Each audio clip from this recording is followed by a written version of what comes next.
Hello and welcome to Beyond the Bio. This week I'm joined by Adam Strong, who is known as the Business Strategist. He's a best-selling author, entrepreneur, international speaker and host of the Business Strategist podcast. He currently runs 3 different businesses and works with leaders and entrepreneurs in the professional services industry to empower them to scale up through his business mastermind program. Adam is a former elite athlete that trained with Olympic and world champion Sir Mo Farah for 3 years. He's also shared the stage with celebrities such as John Travolta, Vanilla Ice and Calvin Klein. What an eclectic mix. Adam and I are chatting all about LinkedIn recommendations, what they are, what they should include, how to get them and how they should be part of your strategy. So let's get stuck in. Adam, welcome to Beyond the Bio. It's great to have you on the show. Looking forward to the jam and, piling in some really great content to your listeners. Excellent. So we're going to be talking today about LinkedIn recommendations. So a lot of the Beyond the Bio audience would say that LinkedIn is their main platform. It's certainly a platform that we talk about quite a bit on the show. And I think people tend to struggle with how to use the platform, how to get the most from it. And in particular, just around getting their profiles supercharged and ready to rock. And I think one of the things that I'm often aware of is the recommendation section on LinkedIn. So what I'm hearing is that the skills section on LinkedIn doesn't have any real value anymore because anyone can just endorse you for skills. So they're nice to have, but you wouldn't really want to focus on that as an area of development really when you could be focused on LinkedIn recommendations. And I know that you have loads of LinkedIn recommendations, both having given them and received them as well. So tell me a bit about what you think the value of LinkedIn recommendations is. I think from my perspective, the reason why I think it's so valuable is number one, it's social proof. You know, if you're sitting down with a client, even if you're featured on a podcast or whatever it is, credibility and authority speaks volumes. You know, so especially if you're having a sales conversation with a prospect, it creates kind of peace of mind so that when people feel like they're actually investing in you, they're investing in you. They're not buying products, they're not buying services, they're investing in you. So if they see that social proof and they're seeing that other people are raving about what people have got to say about you, it's 10 times more powerful it coming from somebody else rather than it just coming from you. So one of the things that we do, so when we do discovery calls, for example, with a lot of people, or do strategy sessions with people, one of the things that I say to people is, you know, if you get some value from what we do together, would you mind leaving a recommendation on LinkedIn? And, you know, 9.5 times out of 10, most people say yes. And it is for that reason. It is mainly for social proof and authority, but also it's just a great way that you can use, especially when you're creating things like landing pages. You can take things like screenshots. You can add them to things like brochures as well. So use it in many different ways, in many different forms. So, you know, I don't understand why people don't utilize it more. But it's interesting, Sophie, as well, because I find that actually the best way to do recommendations as well is normally to have at least 1 to 2 a month. You know, you get kind of consistency. And, you know, for those listeners that are listening in and they think, oh, no, I need to go and do some recommendations. And then you get like a 10 or 101 hit over the next few days. It's not what you want to do. Is you want to space it out. Do you know what I mean? Yeah, that's a bit spammy, isn't it? That feels a bit spammy. It is. It does look a bit, and it doesn't look good. So you really kind of want to space it out. And, you know, you want to spread it out over 1 to 2 a month is perfect. It's fantastic. So that's kind of like my best practice tips anyway for it. Yeah, that sounds good. I mean, I've been saying to clients that it's good to include recommendations in your monthly LinkedIn housekeeping. And I say it's great to ask for a recommendation, but actually it's also good to give one as well, particularly if it's not even been asked for. You know, how lovely would it be for someone to receive that notification saying, oh, such and such has written you a LinkedIn recommendation. So there's a bit of goodwill in that as well. And do you include within your strategy you giving people recommendations as well? How do you approach that? I think it depends on the situation, really. Like, for example, if I attend a masterclass or a speaking event or whatever it is, then I'm more than happy to, you know, write someone a recommendation because I know that it helps their credibility and social proof. So yeah, I mean, I probably receive more than I give, and it's not because that's my intention or anything. It's probably because I'm so active on LinkedIn as well. I'm normally on LinkedIn on a daily basis. I use it as kind of like my social, it's my main social media platform, Sophie. Do you know what I mean? So, Yeah. that's just the platform that I chose. And that's kind of how it came about, really. But yeah, I mean, listen, it's important to leave recommendations because people are more than inclined to use the art of reciprocation. If I wrote a recommendation about you, I'm not expecting one back, but hey ho, us humans, we're wired to reciprocate. We want to help others in helping them to achieve their goals. So why wouldn't you? That's kind of my question to you. Yeah, that makes total sense. And have you any examples of where reviews on LinkedIn have led specifically to any business opportunities for you? I think, interestingly enough, there has been some examples of people that have said, hey, so I saw your recommendation or whatever it is. Like, I think a couple of weeks ago, I did a speaking event, for example, for a community in Canada, for a community of entrepreneurs. And off the back of that, I've then had another event organizer that's reached out to me and say, hey, I saw your recommendation through this community. I didn't realize you're a speaker. Hey, I'm looking for a speaker for our group. Would you be interested? And we're having a conversation next week. So what's really interesting about that is that if you're using LinkedIn, using a variety of strategies, whether it be through endorsing other people's platform, whether it be posting organic content, you want to get more eyes on your profile. That's the goal, is to get more eyes, to create more visibility on the platform.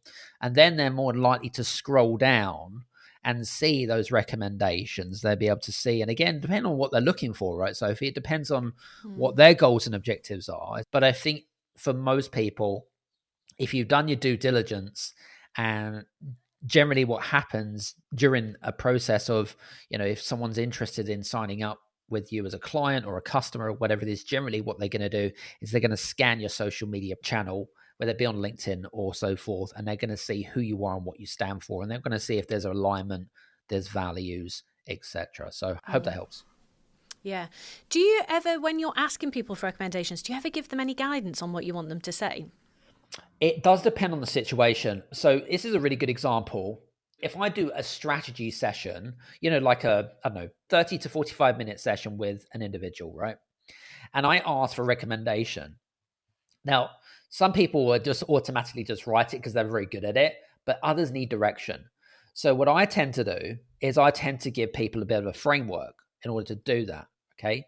So first question I ask is, what was their situation, their circumstances? Where were they at before they met me? Okay. So I was struggling this. I was struggling with that. I was this. I was that. So you kind of set the scene, right? You set the scene. And then secondly, what is it that they were seeking? What were they were trying to achieve when they were, having your interaction with you, for example? Number three would be, what did they actually achieve during your session? So what was the transformation? What was the result that they actually achieved? What was the dream that you fulfilled for them? Okay. And then the last one is, why would you recommend that person? Okay. Nice. Feels like a case study. It does. It is very much a case study, because if you give people some direction, then it makes the testimonial far much more powerful. Because then if you think about the reader, is they're going to be thinking, so I can resonate with this. I'm living this, or I know where they're coming from. Does that make sense? So there's this kind of like respondents from that perspective, and it all goes back to psychology, really. And it makes the testimonial far much more powerful because it comes across much more authentic written as well. So that's what I would use in terms of a framework. So just to summarize, would be is, where were they at before they met you or whatever it is? What problem did they have? Number two, what was it that they were trying to work out? They might have been trying to figure it out for months or years. Number three was, what did they do with you? Okay. And what was the result and transformation? And then the last one, why would you actually recommend that person? What was the real reason? Okay. So I hope that kind of gives you. Yeah. Yeah, I'm sure it does. And I'm guessing anyone listening can adapt that to their own business or career and come up with their own framework. You mentioned earlier that you often repurpose the recommendations as well, which makes complete sense. Do you tell them you're going to do that, or do you think it's just kind of they're just free for all at the point because it's public anyway, isn't it, if it's on your LinkedIn profile? It's a really good point, actually. I think it's important that you do showcase your testimonials and reviews and recommendations. Not only is it important for your credibility and authority, but number two, it makes sales and marketing so much more easier. It really does. Because again, you're saying what you say you do, but then someone else is backing up your claim. That's kind of how I see it as, you know? So, of course, what I tend to do, Sophie, is I tend to use things like, for example, we'll have like a LinkedIn newsletter.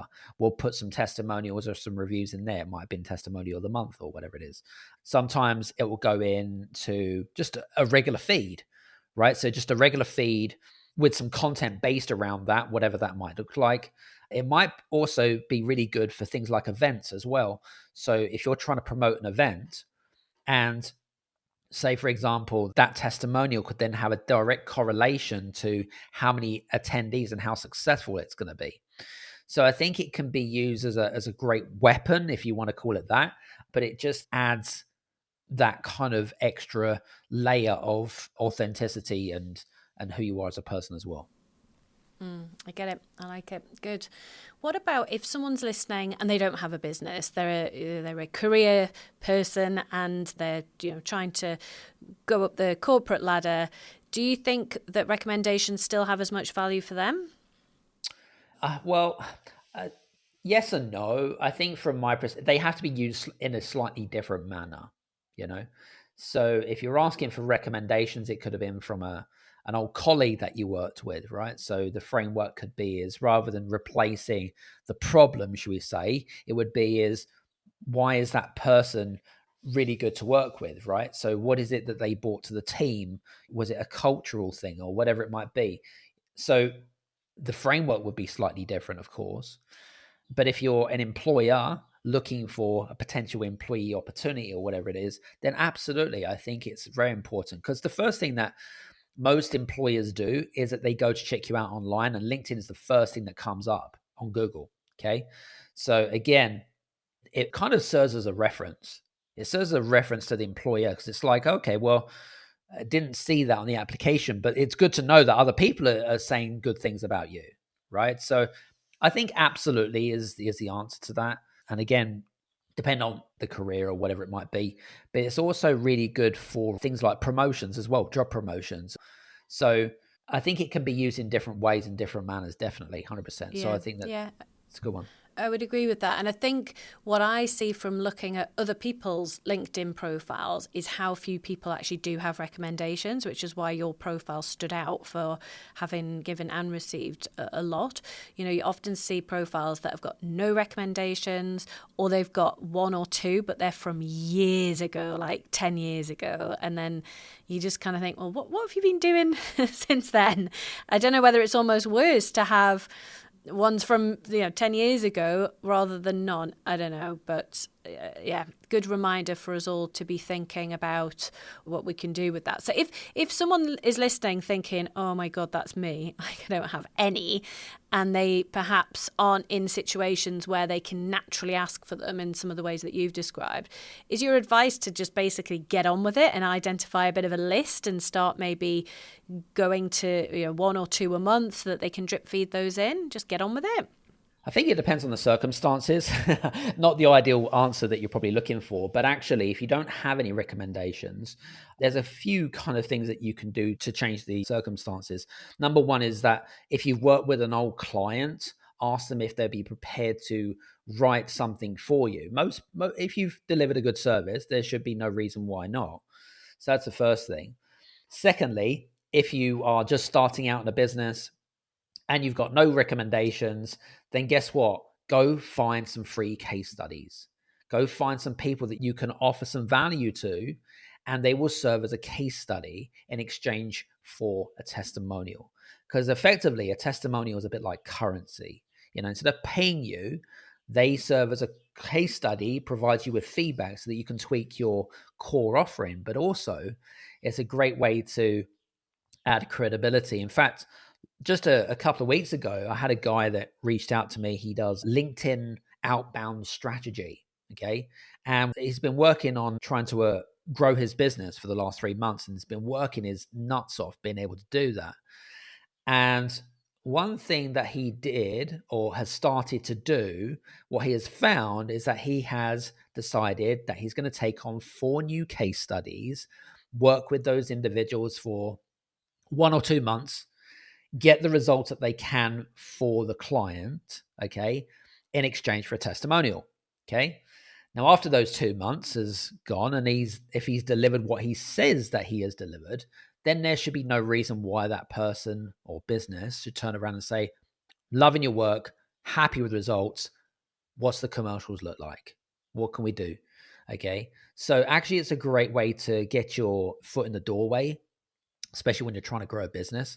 And to me, it's kind of like, it's a bit like having free leads. You know, you don't have to actually put so much effort in. If you're offering case studies or you're creating what I call a no-brainer offer, who wouldn't want you to, provided that you are, say, it's a fair exchange, so that's kind of my thought behind that. I'm just thinking about my current business and the fact that my previous business was quite different. And I have quite a few recommendations that are linked to my previous business that wouldn't be relevant to what I do now. What are your thoughts around deleting previous recommendations? Do you think that's a no-no, or? I think from my perspective, I would leave them on there, because a lot of recommendations, again, if you've gone from a different career or you've come from a different industry or whatever it is, normally recommendations don't just often provide context to the reader with regards to the results that you've created. It also gives context to your characteristics, to your values, to what's important to you and why they feel they then justifying the reasons for recommending you in the first place. So I think in response to your question is I wouldn't recommend deleting any recommendations, even if they go back sort of 3-5 years or whatever it might be. I still think that there is some clout with regards to that. I would agree with that, I think, because I think it is around sort of personality and the way your style and how you've worked with them. So yeah.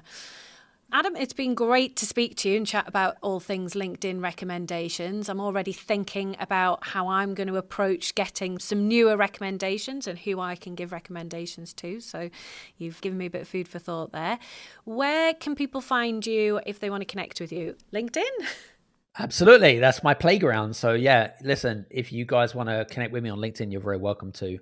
And just leave a little note on there and saying that you listen to the podcast. And I get so many requests, Sophie. So that's why I get probably at least, 10 to 20 requests a day. Wow. You're a bit picky. I'm a bit picky. I think it's important to be picky, though. You know what I mean? So you want to make sure that you're offering some real good value to people. But there is also some, again, I talk about shared values and potential opportunities to synergize or collaborate or offer some real good value to the audience. So that's kind of my thoughts behind that. Awesome. Well, we'll stick a link to your profile in the show notes to make that really easy. And if you mention that you heard Adam on the show, that would be super cool. Thank you. Thank you for listening. If you're serious about growing your profile, take our free profile assessment quiz to see where you're at right now and get hints and tips on how to improve your score. You'll find the link to the quiz in the show notes. If you've enjoyed the episode, it would be mint if you'd subscribe, like, and leave a review. See you next Monday.